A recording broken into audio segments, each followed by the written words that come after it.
నమో భగవతే రుద్రాయ. జూన్ 5, 2025 మనకి దశపాపహర దశమిగా ఉన్నది. అయితే మన జీవితంలో మనం అనేకమైనటువంటి పాప కార్యక్రమాలు కానీ లేదా పుణ్య కార్యక్రమాలు కానీ చేసుకుంటూ వెళుతూ ఉంటాం.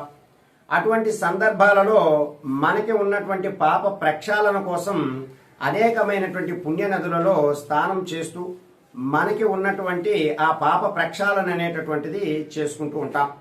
అయితే మనకి జ్యేష్ఠ మాసంలో శుక్లపక్ష దశమి నాడు దశపాపహర దశమిగా ఉన్నది. ఈ సమయంలో మనం గంగా స్నానం చేసినట్లయితే మనకి ఉన్నటువంటి 10 రకములైనటువంటి దోషములన్నీ కూడా తొలగిపోయేటటువంటి అవకాశం ఉన్నది.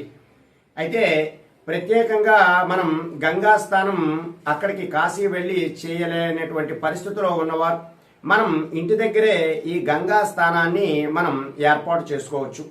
అయితే మనం ప్రతినిత్యము కూడా మనం స్నానం చేస్తున్నటువంటి సమయంలో గంగే చమునే చైవ కృష్ణ గోదావరి సరస్వతి నర్మదా సింధు కావేరి జలేస్మిన్ సన్నిధం కురుః అనేటటువంటి మంత్రాన్ని ప్రతిరోజు కూడా చెప్పుకుని స్నానం చేసినా సరే మనకి గంగా స్నానం చేసినటువంటి ఫలితం ఉంటుంది.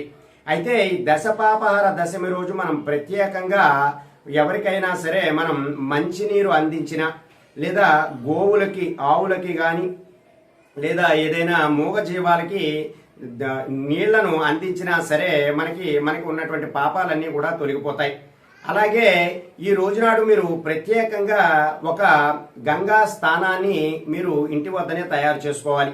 ఈ యొక్క గంగా స్నానం ఎలా తయారు చేసుకోవాలి అంటే మీరు ఒక రాగి చెంబు లేదా ఒక ఇత్తడి చెంబులో మీరు ఒక పీట పైన చక్కగా ముగ్గులు పెట్టుకుని అలంకరించుకుని ఈ యొక్క చెంబును ఆ యొక్క పీట పైన పెట్టి అందులో కొంచెం పసుపు కుంకుమ కొంచెం రోజ్ వాటరు అలాగే దాంట్లోనే కొద్దిగా కస్తూరి కూడా వేసుకుని అలాగే దానిలోనే కొంచెం మనం కుంకుమ పువ్వును కూడా వేసుకుని వాటన్నిటినీ కూడా కలిపి ఆ నీటితో మనం స్నానం చేస్తూ గంగాయే నమః ఓం గంగాయే నమః ఓం గంగాయే నమః అనేటటువంటి మంత్రం చెప్పుకుంటూ ఈ యొక్క స్నానం అంతా కూడా చేసుకోవాలి.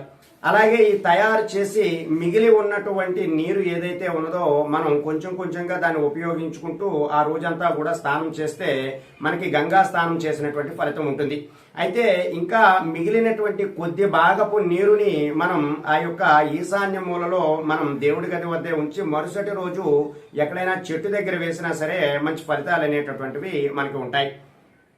అలాగే ఈ యొక్క దశపాపహర దశమి రోజు మీరు ప్రత్యేకంగా ప్రతి ఒక్కరికి కూడా మంచి నీటిని దానం చేయటానికి ప్రయత్నం చేయాలి. ఇప్పుడు మనకి ఈ గ్రీష్మ ఋతువు కాబట్టి జ్యేష్ఠ మాసంలో ఇదంతా కూడా మనకి గ్రీష్మ ఋతువు అంటే ఎండలు మెండుగా ఉంటాయి కాబట్టి ఈ సమయంలో ఎవరికైనా అవసరం ఉన్న వారికి మంచినీటిని అందించినా సరే తద్వారా మనకి ఉన్నటువంటి పాపాలన్నీ కూడా తొలగిపోయేటటువంటి అవకాశాలు ఎక్కువగా ఉంటాయి. అదే ఈ దశపాపహర దశమి రోజు ఇప్పుడు నేను చెప్పబోయేటటువంటి ఈ ప్రత్యేకమైనటువంటి తాంత్రిక పరిహారం కనుక ఆచరించారు అంటే మీకున్నటువంటి ఆర్థిక సమస్యలన్నీ కూడా తీరిపోవడం అలాగే మీరు చేసినటువంటి ఆ అప్పులు ఏవైతే ఉన్నాయో అవన్నీ కూడా మీరు తీర్చగలిగేటటువంటి శక్తి ఆ గంగా అమ్మవారు మీకు కలిగించడము అలాగే లక్ష్మీ అనుగ్రహము కూడా మీకు కలగటము కూడా జరుగుతుంటుంది.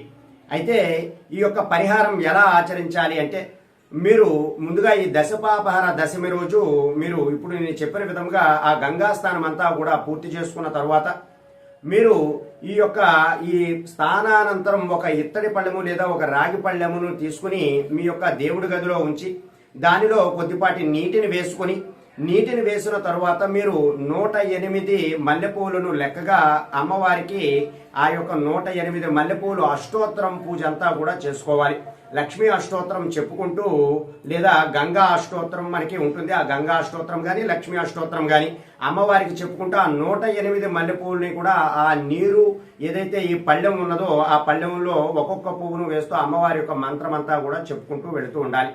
చెప్పుకున్న తరువాత ఆ రోజంతా కూడా ఆ పళ్ళెము అలాగే అందులో ఉన్నటువంటి నీరు ఆ యొక్క మల్లెపూలని అలా ఆ రోజంతా కూడా ఉంచి మరుసటి రోజు ఆ ఏవైతే 108 మల్లెపూలను కూడా ఒక తెల్లటి వస్త్రము తీసుకుని ఆ తెల్లటి వస్త్రంలో ఈ 108 మల్లెపూలను కూడా వేసి చక్కగా మూటగా చుట్టాలి.